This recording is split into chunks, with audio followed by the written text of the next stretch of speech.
ಎಲ್ಲರಿಗೂ ಸ್ವಾಮಿ ಶರಣಯ್ಯಪ್ಪ ಅಂತ ಹೇಳ್ತಾ ಇವತ್ತಿನ ವಿಡಿಯೋನ ಶುರು ಮಾಡ್ತಾ ಇದ್ದೀನಿ ಸ್ವಾಮಿ. ಹಾಗೆ ಇದು ರಾಮ ಮಂದಿರ, ಇಲ್ಲೇ ನಾವು ಅಯ್ಯಪ್ಪ ಸ್ವಾಮಿ ಇಟ್ಟು ಪೂಜೆ ಮಾಡಿದ್ದು. ಹಾಗೆ ಇಲ್ಲಿಗೆ ಪೂಜಾರಿ ನಾನೇ, ಅದು ನನ್ನ ಭಾಗ್ಯ ಅಂತಲೇ ಹೇಳಬೇಕು. ಅಷ್ಟೇ ಅಲ್ಲ, ಇದು ಆಂಜನೇಯ ಸ್ವಾಮಿ ದೇವಸ್ಥಾನ. ಈಗ ಅಲ್ಲಿ ಬೆಣ್ಣೆ ಅಲಂಕಾರ ನಡೀತಾ ಇದೆ, ಅದಾದಮೇಲೆ ತೋರಿಸ್ತೀನಿ. ಹಾಗೆ ನೆಕ್ಸ್ಟು ಯಾವುದೇ ಇವತ್ತಿನ ಪಡಿ ಪೂಜೆ ಆಗ್ಬೋದು, ನಾಳಿನ ಇರುಮುಡಿ ಆಗ್ಬೋದು, ಎಲ್ಲ ನಿಮ್ಗೆ ಅಪ್ಡೇಟ್ ಬೇಕು ಅಂದರೆ ನನ್ನ ಫಾಲೋ ಮಾಡಿರಬೇಕು. ಹಾಗೆ ನನ್ನ ವೀಡಿಯೋಗೆ ಲೈಕು ಶೇರು ಮಾಡಿ ಅಂತ ಹೇಳ್ತಾ, ಹಾಗೆ ಮಾತ್ರ ಹೋಗ್ಬಿಡಿ, ವೀಡಿಯೋ ನೋಡ್ಕೊಂಡೋಗಿ. ಎಲ್ಲ ನನ್ನ ಪ್ರೇಕ್ಷಕ ಸ್ವಾಮಿಗಳಿಗೂ ಹಾಗೆ ನನ್ನ ಫಾಲೋವರ್ ಸ್ವಾಮಿಗಳಿಗೂ ಒಳ್ಳೆಯದಾಗಲಿ. ಮತ್ತು ವೀಡಿಯೋದಲ್ಲಿ ಸಿಗೋಣ. Love you all.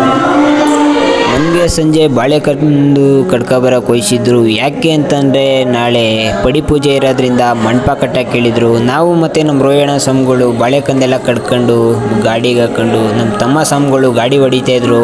ಅಲ್ಲಿಂದ ಎಲ್ಲ ಸ್ವಾಮಿಗಳ್ದು ಒಂದು ವೀಡಿಯೋ ಹಾಕ್ಕೊಂಡು ಸೀದಾ ಬಾಳೆಕಂದು ತಗೊಂಡು ದೇವಸ್ಥಾನದ ಹತ್ರ ಬಂದು ಬಾಳೆಕಂದೆಲ್ಲ ಕಿತ್ತಾಕಾದ್ಮೇಲೆ ಹಾಗೆ ಬದನೆಗೆ ಅಂತ ರೆಡಿ ಆದೋ. ನೀವು ಬದನೆನ ಕೇಳ್ಕೊಂಬಿಡಿ. ಸ್ವಾಮಿ ಶರಣಮಯ್ಯಪ್ಪ.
ಅದನ್ನೆಲ್ಲ ಮುಗಿಸಾದ್ಮೇಲೆ ನನಗೆ ನಮ್ಮ ರಾಮಂದ್ರದ್ದು ಪ್ರಬಾಳೆ ಮತ್ತು ಛತ್ರಿನ ತೊಳೆಯೋದಿತ್ತು. ಛತ್ರಿ ಪ್ರಬಾಳೆ ಎಲ್ಲ ತೊಳೆದಾದ್ಮೇಲೆ ಅದನ್ನ ಅಲ್ಲಿಗೆ ಫಿಟ್ ಮಾಡಿ ಒಂಚೂರು ಶ್ರೀರಾಮನ ಅಲಂಕಾರ ಮಾಡಿದೆ.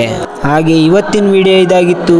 ನೆಕ್ಸ್ಟು ಪಡಿ ಪೂಜೆ ಮತ್ತು ಇರುಮುಡಿ ವಿಡಿಯೋ ಬೇಕು ಅಂತಂದರೆ ನನ್ನ ಸಬ್ಸ್ಕ್ರೈಬ್ ಮಾಡಿ, ಹಾಗೆ ವಿಡಿಯೋಗೆ ಲೈಕ್ ಮಾಡಿ, ಶೇರ್ ಮಾಡಿ, ಫಾಲೋ ಮಾಡಿ ಅಂತ ಹೇಳ್ತಾ ಎಲ್ಲ ನನ್ನ ಫಾಲೋವರ್ ಸ್ವಾಮಿಗಳಿಗೂ ಹಾಗೆ ಸಬ್ಸ್ಕ್ರೈಬರ್ ಸ್ವಾಮಿಗಳಿಗೂ ಧನ್ಯವಾದಗಳು.